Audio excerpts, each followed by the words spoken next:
আমাদের মাথায় খুব একটা কিছু রেজিস্টার করে না, এটা ঠিক কোন সময়টাকে বোঝানো হয়। কিন্তু যদি বলি নভেম্বর বা ডিসেম্বর, তাহলে আমরা মোটামুটি একটা ধারণা করতে পারি।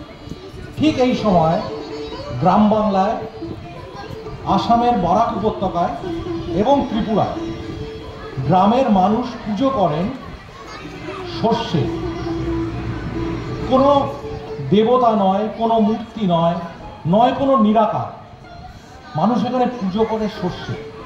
এবং এই নবান্নকে এক কথায় প্রকাশ করা খুব মুশকিল, কারণ এটা কোনো একটা দিনের উৎসব নয়, একটা দিনের ঘাম নয়।